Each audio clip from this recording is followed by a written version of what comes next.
Assalamualaikum warahmatullahi wabarakatuh. Alhamdulillahirabbil alamin wassalatu wassalamu ala Rasulillah wa ala alihi wa sahbihi ajmain. Alhamdulillah, bersyukur pada Allah Subhanahu wa taala, pada pagi ini kita alhamdulillah dapat bersama-sama lagi dalam sesi tadabbur kita, alhamdulillah. Jadi pada pagi ini insya-Allah kita akan bersama-sama di muka surat 590 insya-Allah. Jadi insya-Allah pada hari ini kita akan melihat satu surah baru, iaitu surah Al-Buruj, daripada ayat 1 sehingga ayat 22 insya-Allah. Moga-moga kita akan dimanfaatkan oleh Allah Subhanahu wa taala dengan sesi tadabbur kita pada setiap hari ini insya-Allah. Jadi hari ini daripada soal Buruj ni, daripada namanya, diambil daripada sumpahan yang telah dimulakan oleh Allah Subhanahu wa taala di dalam surah ini. Jadi surah ini dia mengambil satu page penuh. Jadi kita akan baca hari ini hanya surah Al-Buruj sahaja daripada muka surat 590 pada hari ini. Jadi kita akan tengok, iaitu yang pertamanya Allah Subhanahu wa taala bersumpah dengan langit, dan yang keduanya Allah Subhanahu wa taala bersumpah dengan hari kiamat, dan yang ketiganya Allah Ta'ala bersumpah dengan syahid dan juga masyhud. Jadi tiga perkara yang Allah Subhanahu wa taala sumpah menggunakan tiga sumpahan kita pada hari ini. Jadi yang pertamanya ialah iaitu langit. Allah Ta'ala bersumpah dengan langit, was-samai zatil buruj, yang mempunyai buruj. Buruj ni artinya ialah tempat peredaran bintang-bintang.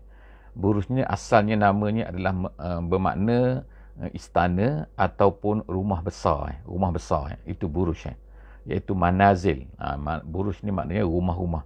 Jadi dinamakan tempat peredaran bintang-bintang di langit tu sebagai rumah kerana ianya hanya mengikut laluan yang tertentu sahaja.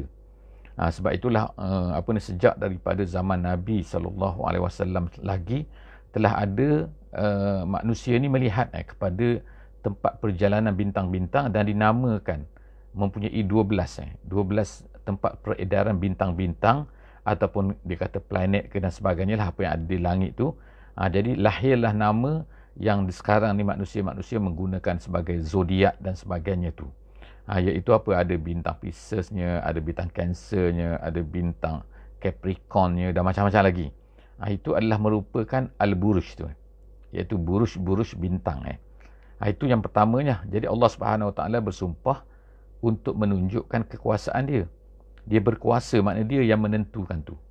Tetapi walaupun hebatnya benda-benda tu semua, tetapi semuanya adalah tetap bergerak dengan ketetapan daripada kuasa Allah Subhanahu Wa Taala, sebagaimana yang disebutkan di dalam ayat yang yang terakhir, yang terakhir daripada surah ini. Allah Subhanahu Wa Taala sebutkan, iaitu fa'alul lima yurid.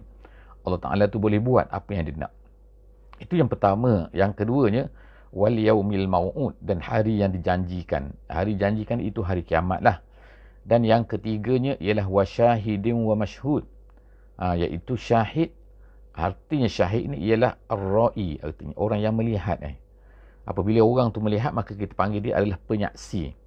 Tapi asyahid juga boleh diertikan juga, digunakan dalam bahasa Arabnya dengan erti orang yang hadir, iaitu orang yang wujud di satu tempat tu.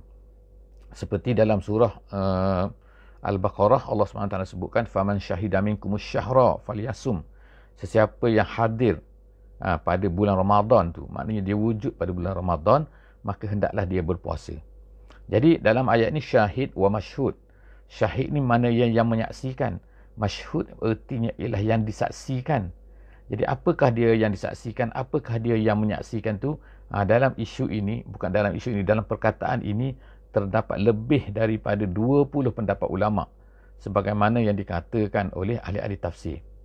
Jadi apakah dia maksud dia tu? Ada yang kata ianya syahid tu adalah Nabi Muhammad SAW. Masyhud tu ialah hari kiamat. Ada yang kata hari itu, syahid tu ialah hari Jumaat, masyhud tu ialah hari Arafah. Jadi macam-macam pendapat di sini, kan saya sebut beberapa sahaja. Tetapi secara keseluruhannya ada pendapat yang juga mengatakan iaitu apa? Syahid itu ialah yang menyaksikan, yang menjadi saksi pada hari kiamat. Masyhud tu ialah satu benda yang disaksikan. Jadi wallahu alam manakah jadi kita insya-Allah kalau kita dengar mana-mana pendapat ni insya-Allah kan ianya adalah pendapat yang diterima oleh para ulama tafsir. Habis tiga sumpah tu, selepas tu kita akan tengok pula apa yang hendak disumpahkan oleh Allah Subhanahu Wa Taala. Demi. Jadi maknanya perkara yang hendak disumpahkan tu adalah satu perkara yang besar. Jadi Allah Subhanahu Wa Taala sebutkan selepas daripada itu iaitu apa? Qutila ashabul ukhdud. Jadi surah ini juga masyhur lah kan surah Al-Buruj ni masyhur dengan kisah ini kan. Walaupun kisah ni tidak disebutkan dengan panjang lebar lah di dalam ayat ni, tetapi kisah ini adalah di antara kisah yang juga yang agak masyhur di tanah Arab kerana dikatakan ianya berlaku di tanah Arab, iaitu apa? Ashabul Ukhdud. Ashabul Ukhdud ni artinya ialah iaitu orang-orang yang menggali parit. Ashabu tu tuan punya. Kalau ikutnya Al-Ukhdud tu maknanya ialah parit.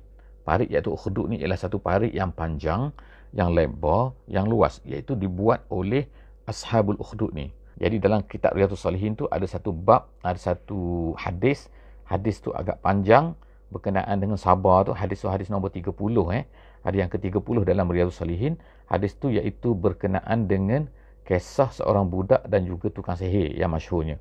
Dan kemudian pada penghujung kisah tu, maka budak ini telah dibunuh dan kemudian tu orang-orang yang beriman kepada apa yang dibawa oleh budak ni iaitu Islam lah, mereka juga telah dibunuh. Jadi ketika pembunuhan ini dibuat, mereka tu dilakukan dengan cara orang-orang yang membunuh mereka iaitu yang berkuasa lah di negeri tersebut, dikatakan sebagai negeri Najran. Najran ni ialah satu tempat yang berada di tanah Arab dan juga Yaman sekarang ni. Satu lembah satu lembah yang masyhur lah, yang subur. Jadi di situ telah dilakukan pembunuhan secara besar-besaran terhadap orang-orang yang beriman kepada budak tu. Kerana mereka telah kufur. Mereka telah kufur dengan apa? Kufur dengan apa yang mereka sembah sebelum daripada ni. Jadi mereka tak beriman lagi kepada apa yang mereka sembah, lalu mereka pun beriman dengan apa yang dibawa oleh budak ni.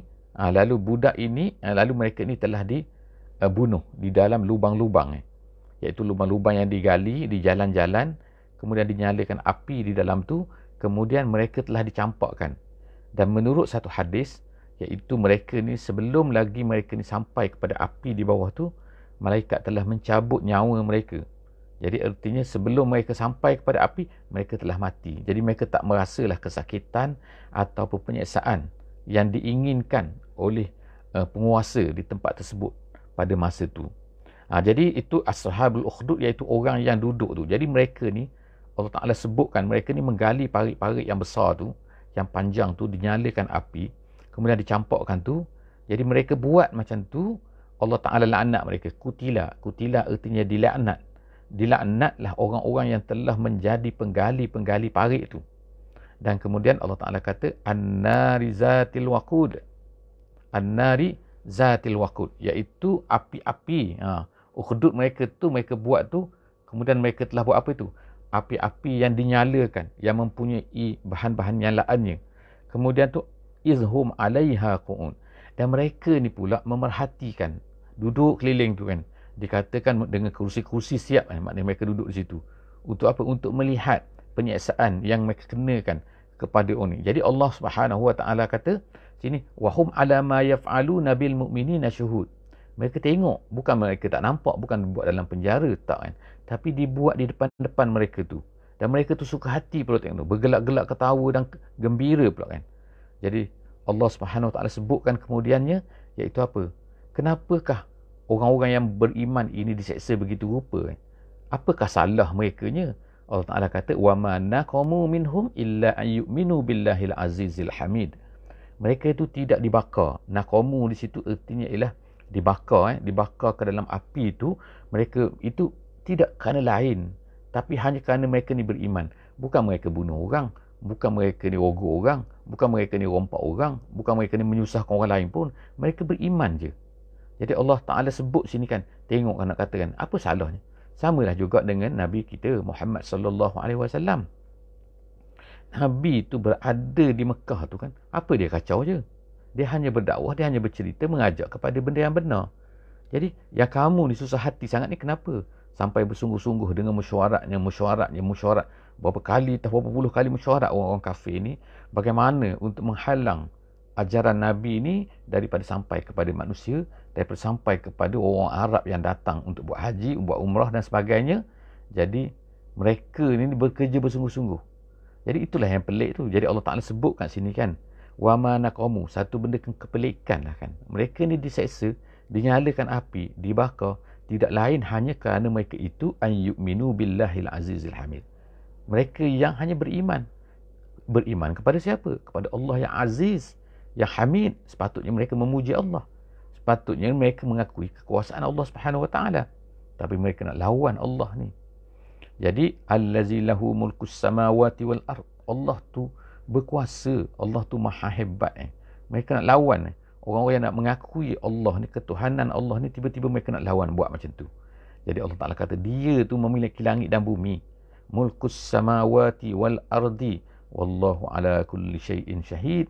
Dan Allah Ta'ala tengok apa yang mereka buat tu. Bukan Allah Ta'ala tak tahu apa yang mereka buat tu.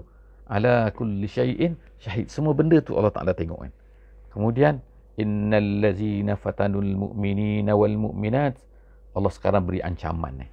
Jadi ancaman ni sama juga kepada orang-orang Arab. Jadi ayat ni kita baca sekarang, dibaca oleh Nabi. Jadi mereka dengar, orang kafir tu dengar pada masa tu. Jadi mereka tahu sekarang ni kan. Allah Ta'ala sebut apa? Ancaman Allah Ta'ala ni. Jaga-jaga, Allah Ta'ala kata. Jaga-jaga. Wa manak innal ladzina fatanu. Fatanu di sini artinya ialah orang yang mengganggu, orang yang cuba untuk membuatkan penyiksaan, orang yang nak bakar orang dan sebagainya. Allah Ta'ala sebut sebagaimana yang dibuat oleh Ashabul Ukhdud tu. Innal lazina fatanu. Fatanu ni asalnya kita sebut berulang kali kan sebelum daripada ni, iaitu apabila seseorang tu dalam bahasa Arab apabila seseorang itu memasukkan emas ke dalam api lalu dibakar. Dibakar sebab apa? Sebab dia nak pisahkan di antara yang baik daripada emas tu dengan yang buruk, yang elok dengan tak elok. Jadi daripada situ lalu mereka pun dapatlah emas yang pure lah, pure emas tu. Jadi yang tulen tu. Jadi ini yang dibuat, itu dinamakan naqamu, fatanu. Jadi orang-orang yang beriman ini Allah Ta'ala sebut innal lazina fatanu. Adapun orang-orang yang fatanul mu'minina wal mu'minat. Mereka ni mengganggu, mereka ni nak membakar, mereka ni nak buat apa-apa, nak menyeksa al-mu'minina wal mu'minat. Summa lam yatubu. Jadi Allah Ta'ala kita ingatkan orang-orang yang buat macam tu kepada orang yang beriman dan kemudian mereka tidak bertaubat. Memang ada di kalangan orang Arab Quraisy ni yang bertaubat, alhamdulillah kan. Seperti Abu Sufyan, seperti Ikrimah bin Abi Jahal, seperti Umar bin Al-Khattab dan juga lain-lain kan. Tapi ramai di kalangan mereka ni yang tidak beriman, yang mereka terus dengan keadaan mereka tu, yang Allah SWT sebut ni lam yatubu, yang mereka ni tidak bertaubat. Falahum azabu jahannam walahum azabul harik. Allah Ta'ala sebut mereka ni akan dapat neraka jahannam. Dan yang kedua, mereka akan mendapat azabul harik. Harik Allah Ta'ala sebutkan perkara yang sama kan. Kalau mereka di dunia ini membakar. Jadi apa yang dibuat oleh orang kafir? Sebagai contoh lah kan kalau di Mekah ni kan, mereka telah seolah-olahnya bukan hanya menyeksa biasa-biasa kan. Ada, of course lah, ada yang diseksa sampai mati kan, seperti mana yang berlaku kepada Sumayyah. Tapi ada di kalangan mereka tu seolah-olah macam dibakar, diletakkan di atas panas matahari, bawah panas matahari, di atas pasir yang panas 45 darjah kan, 50 darjah. Cuaca panas di Mekah ni pada musim panas. Jadi diletakkan sahabat-sahabat tu, diletak tu bukan bila seorang, ramai lagi kan, Abu Fukaihahnya dan sebagainya kan, yang mereka ni dibakar kan. Ada di antara sahabat tu seperti contohnya lah kan, seperti Khabbab bin Al-Arad. Khabbab bin Al-Arad ini seorang sahabat Nabi yang mana dia ni adalah tukang besi. Jadi kerja di tempat besi, membakar panas lah kan. Jadi apa yang dibuat oleh tuan dia, oleh kerana dia ni hamba, maka dia telah dikenakan dengan diambil besi yang panas tu, diletakkan di atas belakang dia, diletakkan di atas leher dia kan, sampai kita nak katakan apa kan, tapi ucapan dia tetap hadun nak sama dengan Bilal. Kemudian sampai satu kali disebutkan bahawa Mus'ab dia telah diletakkan di atas bara api. Sehingga keluarlah lemak-lemak daripada badan dia, dan kemudian lemak-lemak yang mencair daripada badan tu telah jatuh ke atas api, bara api di bawah tu, sehingga padam. Itu disebutkan dalam buku kitab Ar-Rahiqul Makhtum. Jadi insya-Allah kan sahabat-sahabat boleh tengok kan, banyak sangat penyiksaan yang berlaku kepada para sahabat Nabi semasa awal Islam tu, sebelum daripada mereka ni berhijrah ke Madinah kan. Tapi mereka ni sabar. Tak ada di kalangan mereka ni yang murtad ke kembali kerana penyiksaan yang dahsyat tu. Kalau kita tak tahulah kan, kena sikit pun diuji sikit dengan kemiskinan, tak ada duit, dengan kesakitan, dengan masuk hospital dan sebagainya, kita pun dah gegar lah kan. Jadi insya-Allah itu menjadi cabaran kepada kita kan, menjadi contoh lah kepada kita insya-Allah, supaya kita ni akan tetap sabar di atas apa yang telah diuji oleh Allah Subhanahu Wa Taala. Isbiru wa sabiru wa rabitu, insya-Allah. Seterusnya, jadi Allah Taala sebut sekian. So, kalaulah orang-orang yang fatanul mu'minin wal mu'minat, kalau dia tak bertaubat, maka bagi dia azab yang pedih, azab jahannam, dan juga walahum azabul hari. Ayat yang ke-11 sekarang ni. Innal ladzina amanu, Allah Taala cerita sebaliknya.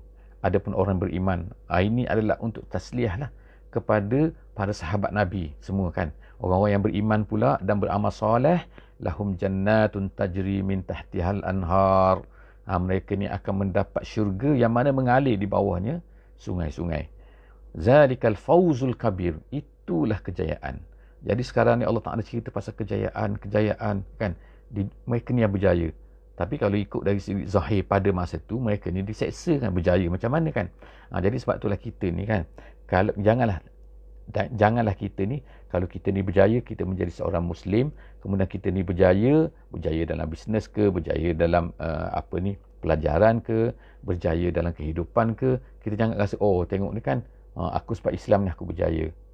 Tak salah, bukan maksudnya salah itu, tapi maksudnya janganlah kalau kita kena apa-apa yang macam kata tak berjaya kata kan. Tak berjaya tu.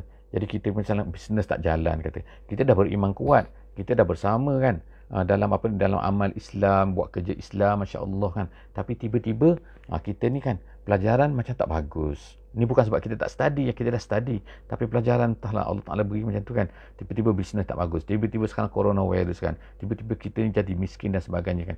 Janganlah pula kita kata, macam Islam aku tak betul ke ni. Tak. Kejayaan bukannya pada kejayaan pelajaran ke, bisnes ke dan sebagainya kan. Itu kejayaan dunia kita ambil, bagus kan. Tetapi kita kena ingatkan, bila kita beriman dan juga beramal soleh, itulah sebenarnya yang sebenar-benarnya kejayaan. Zalikal fawzul kabir, itulah al-fawzul kabir. Ayat yang ke-12 Allah Taala sebut kan, inna batsha rabbika la syadid, sesungguhnya penyiksaan Allah Taala tu. Batsha tu asalnya, batsha ni maknanya ialah al-akhzu bi quwwatin wa sur'atin wa unfin. Gitu kan. Maknanya mengambil sesuatu tu dengan ganas, dengan keras, dengan cepat, dengan kasar. Itu nama batsha. Jadi Allah Subhanahu Wa Taala sebut sini kan, batsha Allah ni. Batsha Allah ni kalau kita kata penyiksaan lah kan, ataupun tapi penyiksaan dia mempunyai sifat-sifat yang macam tadi tu, yang saya sebutkan tadi tu, maka penyiksaan Allah ni sangat-sangat keras tau. Kena tahu sikit wahai orang-orang yang tidak beriman ni. Jangan main-main. Innahu huwa yubdi'u wa yu'id. Dia dulu apa? Yubdi'u maknanya yang mengadakan, yang memulakan. Bada'a tu mula, yubdi'u tu yang memulakan, artinya daripada tiada kepada ada. Itu yang yubdi'u. Kemudian tu dah kalau dia yang mengadakan, daripada tiada dia boleh mengadakan kepada ada. Jadi yu'id payah sangat ke dia nak yu'id? Yu'id tu maknanya mengembalikan semula. Kau dah mati kemudian bangkit. Jadi mana tengok kan, kita tengok kan, isu apa? Isu mengembalikan semula daripada mati kepada hidup, membangkitkan semula, itu macam isu besar kepada manusia kan. Jadi bagi kita sekarang pun sama juga sebenarnya kan. Isu besar ni kepada manusia yang hidup pada hari ini tu, bagi mereka kan, mati takkan hidup balik. Mati sebenarnya adalah dalam kepala mereka tu. Jadi benda ni yang kena tekankan, yang diajar oleh Allah Subhanahu Wa Taala, wa huwal ghafurul wadud. Dan kemudian Allah Taala kata sifat dia tu ialah dia ni ghafur, dan kemudian dia tu wadud. Wadud ni apa? Iaitu kathirul mahabbah. Banyak-banyak sangat sayang wadud tu kan. Maknanya dia kata lemah lembut ke tak apa, bukan, tapi makna wadud tu makna cinta. cinta yang tinggi kan. Allah Ta'ala ni sangat-sangat sayang kepada makhluk dia, kepada hamba dia kan. Zul Arsyil Majid, dan kemudian dia mempunyai arasy yang mulia. Majid Jadi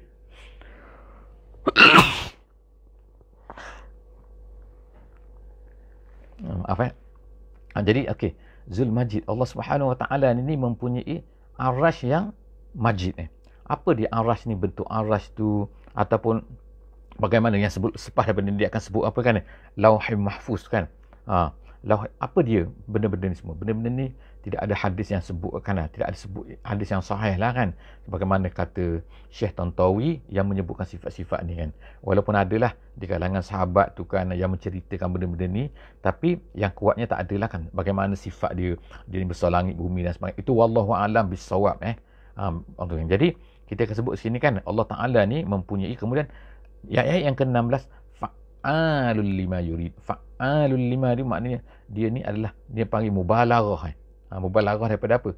Fa'ala tu buat, fa'al tu dia boleh buat. Ma yurid, lima yurid, fa'alul lima yurid, terhadap apa yang yurid, yang dia nak. Maknanya Allah Ta'ala ni mudah sangat kan. Dia tak penat, dia tak berat, dia tak apa kan. Dia nak buat apa-apa, dia boleh buat.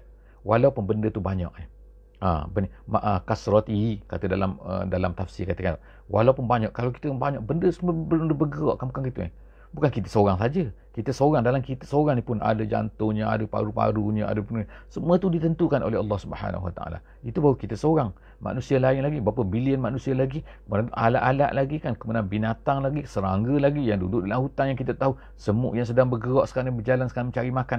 Wallahu a'lam, macam kita pun tak tahu kan, tapi Allah Ta'ala fa'alul lima yurid. Walaupun banyak benda-benda itu semua kan, fi ghayatin nafas, benda itu apabila Allah Ta'ala nak, dia akan berlaku. Itulah fa'alul lima yurid, kehebatan Allah. Hal ataka hadisul junud. Sekarang ni Allah Ta'ala bawa pula kan, tanya kepada kita semua, hei kamu semua, kamu tahu tak pasal tentera-tentera yang ramai ni? Tentera siapa? Allah Ta'ala kata Fir'aun wa Samud. Tentera Fir'aun dah. Tentera Fir'aun, tentera Samud. Dia ni bukan seorang. Walaupun nama dia seorang, Fir'aun, walaupun nama dia tu Samud tapi sebenarnya di belakang dia tu kan tentera-tentera yang sangat ramai kan. Hebat kan kalau kita sekarang tentera besar kan, kuasa besar dan sebagainya kan. Kamu tahu tak pasal tentera-tentera tu? Hal ataka hadisul junud Fir'aun wa Samud. Sama ada bangsa tu besar ke, bangsa tu hebat ke, ataupun seorang tu raja yang hebat, power dan sebagainya kan. Fir'aun balil ladzina kafaru fi takzib. Allah Ta'ala kata bahkan orang-orang kafir ni takzib jadi mereka ni hebat-hebat kan. Wallahu min waraihim muhid. Muhid ni maknanya mengelilingi, maknanya waraihim tu maknanya belakang. Allah tu di belakang mereka mengelilingi. Jadi nak gambarkan bahawa mereka macam tak nampak kan. Sebab ada maknanya kalau saya sekarang kan, di belakang saya ada apa ni kan, ada tabir kan, saya tak nampak lah tabir tu. Saya tak nampak lah tabir tu kan, sebab saya pandang ke depan sekarang ni. Jadi macam tu lah kan. Jadi seolah-olahnya macam Fir'aun ni tak nampak kan, bahawa di belakang tu Allah Ta'ala tu ada kan. Allah Ta'ala sedang memerhatikan. Allah Ta'ala mengelilinginya. Mengelilingi ni maknanya nak, kalau kita katalah, kalau manusia kan mengelilingi ni, dah keliling nak serkup je, tinggal serkup, nak jaring kan saja kan, nak tangkap je kan. Jadi Allah Ta'ala kata wallahu min waraihim, Allah Ta'ala di belakang mereka tu muhid, berkeliling sekarang ni kan, berada di keliling. Bukan Allah tak bertempat, bukan Allah bersifat macam tu kan, tapi maknanya Allah Ta'ala berkuasa sekarang nak buat apa-apa kan. Allah Ta'ala adalah fa'alul lima yurid. Jadi maka dia tiba-tiba dia boleh menipu, sedangkan Allah Ta'ala memerhatikan dia. Allah Ta'ala ada sedang dan tengok dia kan, muhid di belakang dia. Bal huwa Qur'anum Majid. Tiba-tiba bila Nabi Muhammad sallallahu alaihi wasallam bawa Quran, dia kata Quran ni syair, Quran ni sihir, Quran ni apa kan. Jadi Allah Ta'ala kata tak. Awak jangan duk bohong kan. Awak ni ramai-ramai ni kan, awak jangan menipu lah. Jangan katakan bahawa Quran ni macam ni. Allah Ta'ala kata bal huwa Qur'anum Majid. Apa yang dibawa oleh Nabi Muhammad tu adalah Quran Majid, Quran yang hebat Quran yang hebat. Jadi dan dia tu adalah berada fi lauhim mahfuz, berada di lauh yang mahfuz. Lauh mahfuz ni sebagaimana kita sebut sebelum daripada tadi kan, iaitu apa, bahawa sifat dia, saiz dia, bentuk dia tu kan, wallahu alam, tidak disebutkan dalam hadis-hadis yang sahih kan, sebagaimana Syekh Tantawi kata. Tapi apa pun insya-Allah Maksud dia ialah loh ni ialah yang besar, walaupun ada dalam tafsir jalan lain dia kata ialah keluasannya ialah langit dan bumi. Tinggi dia ialah di antara langit dan bumi, keluasan ialah timur dan barat. Jadi sangat-sangat besar lah nak ceritakan. Jadi kita boleh bayangkan sekarang kan, kalau kita katakan just imaginasi imaginasi. Kalaulah kata Google, kalaulah kita katakan apa ni kan, tak kira lah apa-apa yang tempat simpanan yang besar-besar kan, Apple ke dan sebagainya kan, besar mana dia punya ni, mesti Google, mesti simpanan tu kan gigabyte, terabyte, kita tak tahu lah, byte yang sangat besar, sebab semua orang nak simpan kan. Kita sekarang nak record dalam Facebook ni kan nak record kan, nak buat siaran ni kan, masuk dalam Facebook, satu setengah jam kita ni pun dah 1 gig Jadi bayangkan berapa ramai orang yang sedang merekod, berapa ramai orang sedang, jadi berapa besar nak simpanan tu kan, besar simpanan. Tapi simpanan tu macam kata, kita boleh fahamkan simpanan dia tu bukannya tertulis macam tu kan, tapi tertulis juga kan, tak tertulis, terrekod dan sebagainya. Jadi yang manusia sejak daripada awal manusia sampai kan ni, semua tu tercatat kan, sangat mudah bagi Allah Subhanahu Wa Taala. Jadi bila kata Lauh Mahfuz tu besar mana, saiz mana, orang sekarang pun kita boleh bayangkan. Kalau dah kata gigabyte yang dulu besar ni adalah 1 gigabyte ataupun terabyte besar ni kan, sekarang besar ni kan dah boleh jadi kecil, sangat kecil kan. Transistor sangat kecil kan, microprocessor jadi sangat kecil kan. Dulu komputer besar-besar, satu bilik, satu rumah kan, sekarang komputer kecil je kan, boleh. Jadi maknanya sini ialah benda ni adalah fa'alul lima yurid. Allah Ta'ala boleh buat apa dia, kun fayakun saja kan. Jadi Allah Ta'ala kata akhirnya kan, fi lauhim mahfuz, benda tu berada, Quran ni ada di sana dan dibawa oleh malaikat, disampaikan kepada Nabi Muhammad SAW. Kalau awak boleh, awak nak kata apa pun, orang Quraisy, awak nak kata ataupun orang yang tidak beriman pada hari ini pun, kalau dia kata Quran ni mengarut, Quran ni merapu, Quran ni kan, tak kan, mereka nak bakar ke? Tak, di sana masih ada kan. Allah Ta'ala ada di sini. Di sana terjaga bagaimana? Iaitu tak boleh berubah. Lauh Mahfuz. Dan kemudian yang keduanya, tidak sampai oleh tangan-tangan yang jahat, tangan-tangan yang kotor. Kan, la yamassuhu illal mutahharun, tak boleh sampai, tak boleh disentuh kan. Itu salah satu daripada tafsir lah terhadap ayat yang saya baca. Jadi setakat itu sajalah insya-Allah sesi kita, tadabbur kita pada pagi ini. Jumpa lagi di sesi akan datang insya-Allah, muka surat 591. Wallahu alam, moga-moga Al-Quran ini akan memandu kita insya-Allah, memahamkan kita, meyakinkan kita kan, dan menjadi panduan kepada hidup kita. Wallahu alam bisawab. Wassalamualaikum warahmatullahi wabarakatuh.